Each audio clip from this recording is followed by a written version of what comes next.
चारों तरफ विकास के दावे गूंज रहे हैं, योजनाओं की फाइलें चमक रही हैं, लेकिन जमीनी हकीकत इन दावों की पोल खोल रही है। नमस्कार, मैं गोल्डी निर्भीक, आप देख रहे हैं खबरदार इंडिया 24x7। बाजपुर में अगर विकास हुआ है तो वह शिक्षा, स्वास्थ्य, किसानों या उद्योग का नहीं, बल्कि शराब के ठेकों का। जी हाँ, यह सुनने में भले ही कड़वा लगे, लेकिन जमीनी हकीकत यही है। जहां एक तरफ महिलाएं उत्तराखंड में शराब के ठेकों का खुलकर विरोध कर रही हैं, वहीं दूसरी तरफ बाजपुर शहर में पहले से ही शराब के 2 ठेके मौजूद थे, लेकिन अब एक और नया शराब का ठेका खोल दिया गया है। सवाल सीधा है, क्या यही विकास है? बाजपुर का सरकारी अस्पताल आज भी बदहाल स्वास्थ्य सुविधाओं से जूझ रहा है। अस्पताल है, मशीनें हैं, भवन हैं, लेकिन डॉक्टर नहीं हैं। हालात ये हैं कि यहाँ जो भी मरीज पहुँचता है, चाहे वो एक्सीडेंट का हो या फिर गंभीर बीमारी का या फिर इमरजेंसी का, उसे प्राथमिक उपचार के बाद तुरंत रेफर कर दिया जाता है। आखिर ये अस्पताल है या सिर्फ रेफर सेंटर? लेकिन प्रदेश की भाजपा सरकार बेहतर स्वास्थ्य सुविधाओं और विकास के बड़े बड़े दावे करती है, लेकिन बाजपुर की जमीनी तस्वीर इन दावों पर गंभीर सवाल खड़े कर रही है। मुख्यमंत्री पुष्कर सिंह धामी से भी जनता पूछ रही है कि क्या विकास सिर्फ घोषणाओं तक सीमित है या फिर धरातल पर भी इसकी कोई जवाबदेही तय होगी।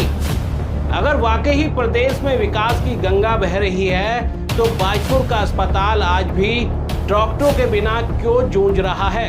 किसानों का इलाका होने के बावजूद शुगर फैक्ट्री की हालत जर्जर क्यों बनी हुई है? किसानों की समस्याएं लगातार उठती रही हैं, लेकिन समाधान आज तक क्यों नहीं हुआ? लेकिन हैरानी की बात तो ये है कि बाजपुर नेताओं से भरा हुआ है, जहां सत्ता पक्ष के ऐसे तमाम नेता मौजूद हैं जो अपनी मुख्यमंत्री तक पहुंच बताते हैं। और बड़ी बात तो ये है कि यहां के विधायक नेता प्रतिपक्ष यशपाल आर्य हैं। आखिर फिर बाजपुर की समस्याओं का समाधान क्यों नहीं हुआ? आखिर क्यों बाजपुर का सरकारी अस्पताल वेंटिलेटर पर है? आखिर क्यों अस्पताल में डॉक्टरों की तैनाती नहीं की गई? आखिर क्यों चुनाव के दौरान बड़े बड़े दावे किए जाते हैं, विकास के वादे किए जाते हैं, लेकिन चुनाव खत्म होते ही जनता के मुद्दे क्यों ठंडे बस्ते में चले जाते हैं? अगर विकास हो रहा है तो अस्पताल में डॉक्टर क्यों नहीं हैं? और अब तक किसानों की समस्याओं का समाधान क्यों नहीं हुआ? और शुगर फैक्ट्री की हालात क्यों नहीं सुधरी?